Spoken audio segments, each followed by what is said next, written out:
بسم اللہ الرحمن الرحیم۔ جب حضرت نوح علیہ السلام کشتی بنا رہے تھے تو ایک مومنہ بوڑھی عورت روز اللہ کے نبی کے پاس اپنی گٹھڑی لے کر آتی اور کہتی، اے اللہ کے نبی، کب کشتی روانہ ہوگی؟ حضرت نوح علیہ السلام فرماتے، ابھی دیر ہے۔ وہ عورت شام تک بیٹھی رہتی اور پھر اٹھ کر چلی جاتی۔ ایک دن حضرت نوح علیہ السلام نے فرمایا کہ اے عورت، جب جانا ہوا تو تمہیں بتا دیا جائے گا۔ یہ عورت واپس چلی گئی اور انتظار کرنے لگی کہ کب نوح بلائیں گے۔ اس دوران عذاب آ گیا اور کشتی روانہ ہو گئی، لیکن حضرت نوح علیہ السلام نے اس عورت کو نہ بلایا۔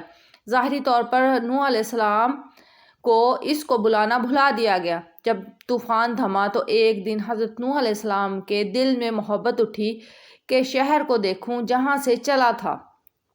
وہاں آئے اور قریب جا کر دیکھا تو ایک جھونپڑی میں دیا جل رہا تھا۔ حضرت نوح علیہ السلام یہ دیکھ کر چونک گئے کہ روئے زمین پر کوئی ایسا گھر بھی ہے کہ اتنے عظیم طوفان کے بعد بھی جس میں چراغ جل رہا ہو۔ انہوں نے یعنی حضرت نوح علیہ السلام نے وہاں تکبیر بلند کی تو وہ عورت سامان لے کر آ گئی اور کہنے لگی، یا نبی اللہ، کیا کشتی تیار ہے؟ چلیں۔ حضرت نوح علیہ السلام نے حیرت سے اس کو دیکھا اور کہا، رکو بڑھیا، کیا تمہیں کچھ بھی پتہ نہیں چلا؟ وہ کہنے لگی، یا نبی اللہ، کیا نہیں پتہ چلا؟ کہا، اتنا بڑا سیلاب آیا، بارش آئی، تمہیں کچھ بھی پتہ نہیں چلا؟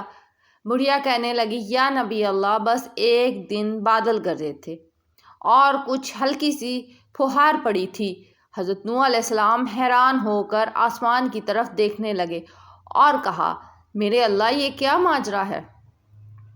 اللہ تعالیٰ نے حضرت نوح علیہ السلام پر وحی بھیجی کہ اے میرے پیارے نبی، اس عورت کے دل میں چونکہ تمہاری محبت تھی اور تم نے اسے پابند کر دیا تھا، اور چونکہ تمہارا اس سے وعدہ بھی تھا کہ نجات کی کشتی میں اسے لے جاؤں گا، تب جب کہ تم نے اپنا وہ وعدہ پورا نہیں کیا۔ لیکن اے نوح، میں تو تمہارے وعدے کا ذمہ دار تھا، اس لیے میں نے اس بڑھیا کو عذاب پہنچنے نہیں دیا۔